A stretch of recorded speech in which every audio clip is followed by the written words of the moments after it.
Halo Semansa-mania. Hari ini kita podcast lagi setelah kita sekian lama terakhir podcast itu dari Semansa 4 bulan yang lalu. Dan sekarang kita bakal mulai podcast lagi. Sebelumnya kenalin, aku sebagai host Ruben Tesramulino selaku host di Semansa Podcast kali ini. Dan hari ini kita bersama narasumber yang cukup spesial dan memang bisa dibilang ini idamannya Kota Semarang karena berada di satu instansi yang mendukung kebudayaan Semarang. Boleh diperkenalkan diri? Halo Semansa-mania, aku Nadia Gladys Kinanti dari kelas 11 D2 dan aku di sini sebagai Denok Kenang Kota Semarang tahun 2024. Nah, kemarin waktu di Denok Kenang berhasil meraih juara berapa, Mbak? Puji Tuhan alhamdulillahnya. Puji Tuhan alhamdulillah. Iya, aku berhasil mendapatkan juara 2 Denok 2024. First runner up berarti. Yes. Nah, oke. Mungkin buat teman-teman yang belum tahu bisa dijelasin Mbak, Denok Kenang itu sebenarnya apa sih dan ngapain aja gitu? Jadi itu Denok Kenang di sini tuh teman-teman istilah gampangnya adalah duta kebudayaan. Jadi kita di sini tuh untuk memperkenalkan kepada masyarakat luas apa sih budaya Kota Semarang dan juga pariwisata Kota Semarang itu sendiri. Karena kan Semarang itu kan kota yang sangat kaya, Betul. kaya akan budayanya, habis itu kaya akan pariwisatanya. Jadi kayak sayang banget kalau kita nggak membagikan itu kepada masyarakat luas. Oke. Gitu. Nah, berarti kan kalau berarti duta budaya dan pariwisata, berarti itu kan pasti ada tahap seleksi dan pengenalan Denok Kenangnya lah. Waktu dulu itu Mbak Nadia waktu tahu Denok Kenang itu dari mana? Kalau tahu Denok Kenang sendiri tuh dari mulut ke mulut tuh udah pasti tahu. Kayak duta kebudayaan tuh aku udah tahu sendiri dari aku SMP. Ya, tapi tuh karena aku masuk SMA Negeri 11 Semarang, di sini tuh dikembangin lagi teman-teman. Jadi ada komunitas Denok Kenang internalnya buat teman-teman dari SMA Negeri 11 Semarang yang mau daftar ke Denok Kenang di Kota Semarang yang gede lah istilahnya. Jadi kita di sini dibina dulu. Berarti memang ada maksudnya pembinaan khusus biar nanti kita kalau ke Denok Kenang udah paham nih apa aja sebenarnya yang ada di Denok Kenang gitu ya. Nah, kalau ngomong-ngomong ada pembinaan khusus, berarti di dalam pembinaan khusus itu kegiatannya apa aja, Mbak?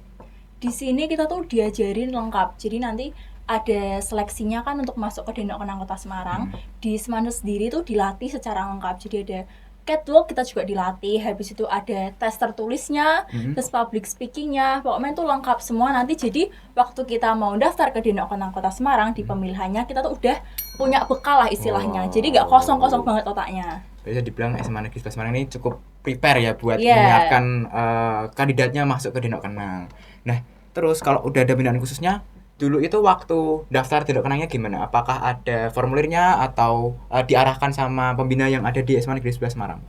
Jadi kalau kita di SMA Negeri 11 Semarang itu waktu tahunku sendiri 2024 kita dibuatin grup dulu. Dibuatin grup, habis itu setelah itu kita disuruh ngisi sama pembinanya, kebetulan Pak Sai kan, gurunya. Nah, Pak Sai itu fun fact-nya, Pak Sai itu salah satu Denok Kenang juga. Denok Kenang? Iya, tahun 2012 atau 2020. 2012 atau 2013 gitu. Sekitaran situ. Nah, setelah itu kita kayak diisi formulirnya lewat G-form, formulirnya bareng-bareng, lalu setelah isi G-form kita kan harus melakukan daftar ulang nih ke gedung Disbudpar Kota Semarang. Nah, kita itu nggak sendiri, tapi kita tuh banyak orang, jadi kayak 20 orang sama Pak Asa itu bareng-bareng ke gedung Pandanaran buat buat daftar ulang. Oke. Nah, sebenarnya ini sedikit curhat gitu ya. Maksudnya kebetulan tahun ini tuh aku juga mendaftar sebagai calon Denok Kenang. Nah, sama sih sebenarnya, sama-sama masih Pak Sai yang memimpin karena mungkin memang Pak Sai itu jiwanya jiwa budaya banget. Jiwanya yang apalagi guru sosiologi ya. Sosiologi memang sosial banget gitu.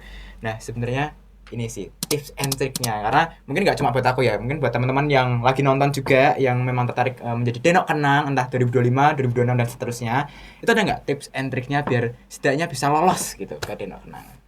Sebenarnya dari aku pribadi aku nggak punya tips yang muluk-muluk harus gini harus gitu, tapi menurutku tuh waktu kamu daftar di Denok Kenang kamu harus menjadi dirimu sendiri. Bagaimana kamu membawa dirimu sendiri supaya orang-orang lain tuh juga melihat dirimu yang asli, jadi nggak kelihatan fake banget. Malah kalau menurutku malah kelihatan fake tuh malah juri-juri nggak pada tertarik sama kamu gitu loh.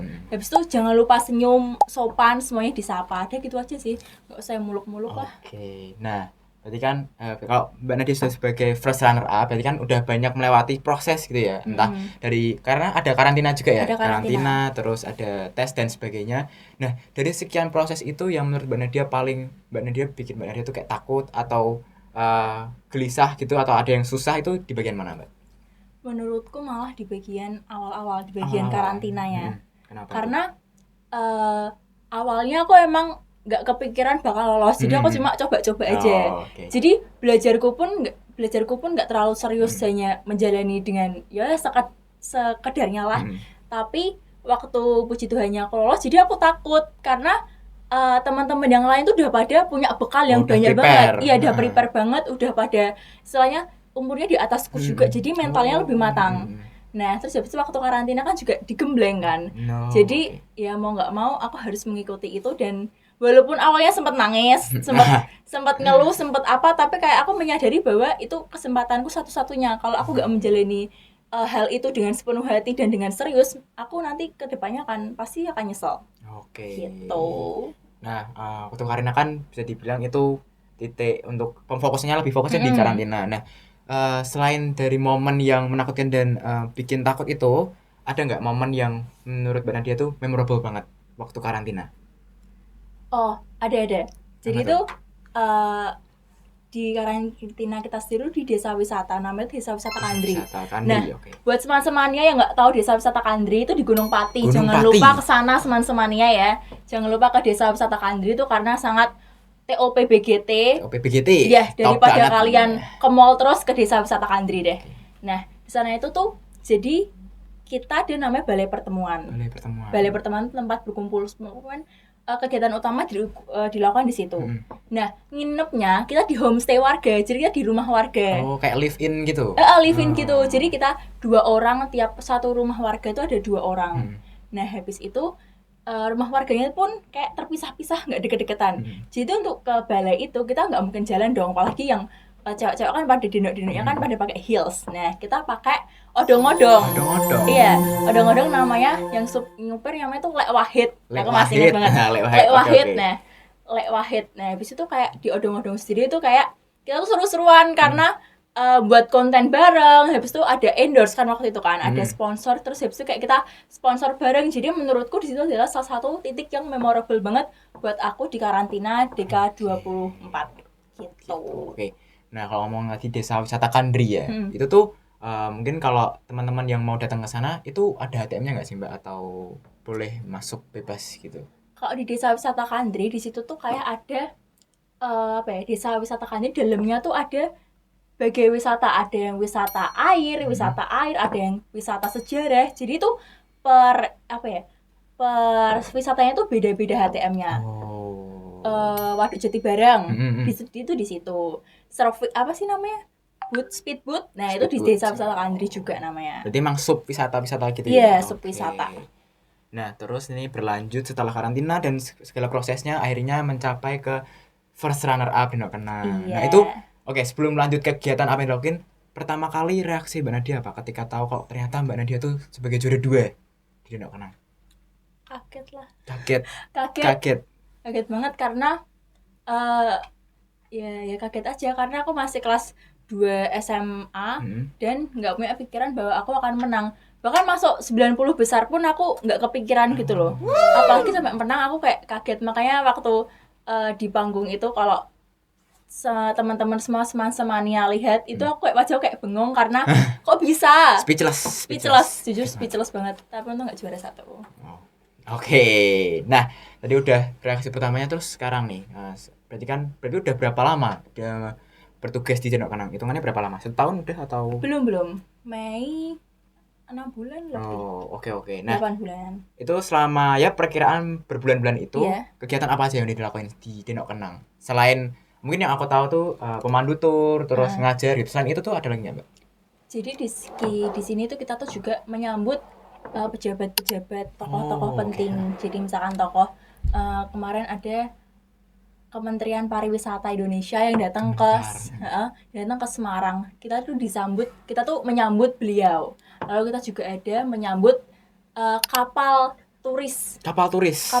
Jadi ada kapal feri ya, apa sih? Ya, kapal feri. Kapal feri itu nanti kita menyambut di situ. Habis itu kita juga ngobrol sama turis-turis mancanegara itu. Oke, berarti kalau bisa aku highlight di sini, teman-teman harus punya, maksudnya dia punya basic bahasa Inggris ya, karena kapal turis kan berarti dia harus komunikasi sama turis dan sebagainya. Nah, Berarti nanti di pelatihan Denok Kenang itu tetap bakal diajarin ya basic Inggris dan seterusnya gitu. Iya, tetap. Oh, oke. Nanti di internal pun dari SMA Negeri 11 Semarang juga diajarin, tapi nanti waktu karantina tuh bakal dibentuk lagi supaya nanti waktu menjabat sebagai Denok Kenang tuh udah ada bekal. Jadi nggak cuma yes no Yes, no no, ya.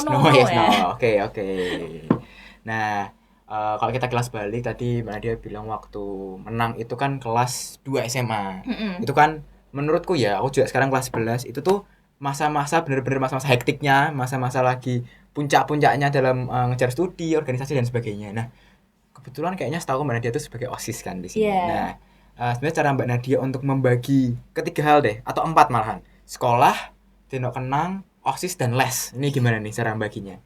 Kalau dari aku pribadi, aku mempunyai skala prioritas. Oke, skala prioritas. Aku misalkan ada 3 kegiatan yang berlangsung bersamaan, kayak les, lalu ada sekolah, penilaian, ujian, ujian. sama Denok Kenang. Nah, kalau les sendiri, aku kebetulan lesku tuh bisa diganti jadwalnya. Oh. Jadi ini udah aku eliminasi satu nih. Oke. Di situ ada Denok Kenang juga, disuruh tugas, ada disuruh tugas misalkan tanggal A dan jamnya itu bertabrakan sama aku ujian. Nah, otomatis karena aku masih menyadari diriku sendiri sebagai pelajar, jadi tuh tugas Denok Kenangnya aku singkirin juga dulu. Nah, habis itu yang paling penting adalah ujian. Jadi teman-teman di sini kalau misalkan mau membagi waktu, tipsnya tuh harus tahu skala prioritasnya dulu. Mana yang harus kamu duluin dan mana yang harus kamu bisa tunda tapi tetap harus dilakukan. Okay. Iya. Karena aku juga sendiri menyadari karena kan kita statusnya adalah pelajar, masih pelajar, dan memang kewajiban utama dan tanggung jawabnya adalah belajar. Nah, itu yang nanti kita bisa kembangkan gitu. Nah, terus setelah menjadi first runner up, apa yang Mbak Nadia rasakan? Apakah ada perbedaan ketika sebelum menjadi Denok Kenang dan setelah menjadi Denok Kenang? Apakah makin sibuk atau kayak gimana?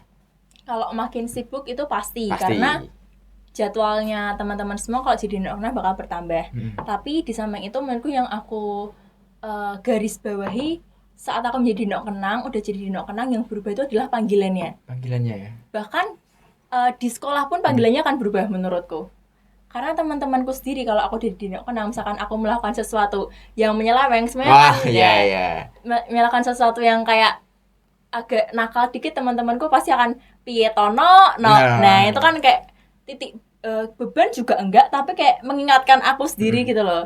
Habis itu panggilannya jamnya juga seperti itu yang berubah. Berarti memang menyandang gelar Denok ataupun Kenang ini memang merupakan tanggung jawab yang cukup besar ya berarti. Betul. Ya gitu. Nah, selain mungkin teman-teman taunya Denok Kenang itu nggak cuma mungkin taunya cuma happy dan sebagainya, tapi sebenarnya di Denok Kenang tuh ada nggak sih Mbak kekurangannya, maksudnya yang bikin orang tuh kayak kadang Mbak Nadia jadi mikir-mikir gitu untuk ke Denok Kenang, ada nggak? Kalau dari aku nggak merasakan itu. Nggak merasa. Karena aku dari awal udah ikhlas dan kayak ya udah aku menjalani 1 tahun ini, mari aku jalanin 1 tahun ini dengan senang-senang dan nggak mikir apapun, yang penting aku sudah melakukan yang terbaik. Tapi kalau misalkan sedihnya, menurutku malah nggak ada, karena di lingkungannya orang dinas dan teman-teman DK24 tuh sangat sportif sekali. Jadi walaupun misalkan aku merasakan suatu kesedihan dan aku menceritakan mereka akan mensupport gitu loh. Jadi sangat positif vibe sekali di lingkungan pertemanannya itu. Oke, nah berarti memang teman-teman yang suportif itu cukup membantu Mbak Nadia dalam bersosialisasi ya di Denok Kenang. Betul banget. Nah, mungkin ini sih yang aku pengen tahu Mbak Nat. Denok Kenang ini apakah cukup membantu Mbak Nadia dalam bersosial di masyarakat? Maksudnya kalau di Denok Kenang kan lebih ke masyarakat yang kebudayaan dan sebagainya. Nah, kalau di lingkungan rumah nih, maksudnya yang dekat aja rumah atau sekolah, apakah tingkat bersosial Mbak Nadia di masyarakat apakah semakin meningkat atau ada perubahan yang signifikan? Kalau aku dalam bersosialisasi, emang kebetulan aku udah suka dari awal suka untuk bersosialisasi sama orang-orang sekitar. Tapi dengan adanya Denok Kenang dan aku mendapatkan title itu, aku juga malah mendapatkan teman-teman baru gitulah. Jadi di Semansa sendiri ada teman-teman yang misalkan aku nggak kenal, tapi karena aku emang dasarnya sering nyapa ya, jadi kayak mereka juga akan nyapa aku. Jadi emang akan menambah relasi juga gitu. Oke, nah mungkin ini sekalian di penghujung podcast ini Mbak Nadia ada nggak nih harapan atau hal yang pengen Mbak Nadia ungkapkan untuk teman-teman yang ingin mendaftar ke Dendok Kenang di 2025 atau seterusnya. Mungkin buat aku atau buat teman-teman yang mungkin daftar di tahun ini dan tahun selanjutnya, ada nggak? Buat Ruben dan teman-teman lain Ya. yang mau mendaftar Dendok Kenang tahun 2025, tetap semangat. Apapun yang terjadilah, dicoba saja dulu Coba lah. saja. Mending nyesel Nyesel karena nyoba daripada nyesel karena nggak nyoba. Oh. Udah gitu aja. Oke, teman-temannya. Hari ini podcast yang cukup spesial dan bukan cukup sih, tapi sangat spesial karena kita kedatangan Dendok Kenang dan memang banyak hal yang bisa kita ambil dari pembelajaran ini dan podcast ini, terlebih ke teman-teman yang memang ingin tahu tentang budaya dan pariwisata di Semarang. Nah, teman-teman juga bisa nanti kalau misal teman-teman nih yang dari lain SMA 11, kan kalau SMA 11 memang ada pembinaan khusus. Nah, kalau teman-teman dari sekolah lain atau kan Dendok Kenang itu bisa jadi mahasiswa juga ya? Iya, Nah, bisa. itu apakah nanti dari Dendok Kenang akan ada tur-tur ke sekolah atau bagaimana? Karena siapa tahu teman-teman yang mungkin teman-teman yang lihat podcast ini dari luar SMA 11 gitu dan tertarik ke Dendok Kenang itu gimana? Biar bisa ikut berpartisipasi di Dendok Kenang. Nah, buat teman-teman semua yang misalkan dari luar sekolah, dari luar SMA Negeri 11 Semarang, kita tuh juga mengadakan roadshow. Jadi di roadshow itu kita memperkenalkan lagi apa itu Dendok Kenang dan bagaimana cara mendaftarkan Dendok Kenang. Dan kalau misalnya sampai sekarang di sekolahnya atau di universitasnya teman-teman semua belum kehadiran Dendok Kenang dan pengen banget nih Dendok Kenang hadir di situ, bisa DM IG-nya. Ya, @dendokkenang SMK. Oke, nanti bakal tur ke sana berarti Iya, ya? bisa. Oke teman-teman, Semansa Podcast dan Semansa-Matnia, hari ini podcastnya cukup segini dulu dan teman-teman bisa tunggu podcast selanjutnya yang akan kedatangan narasumber menarik. Teman-teman tetap tunggu dan jangan lupa subscribe YouTube OSIS SMA Negeri 11 Semarang. Ditunggu update-update-nya. Selamat sore dan selamat berlibur.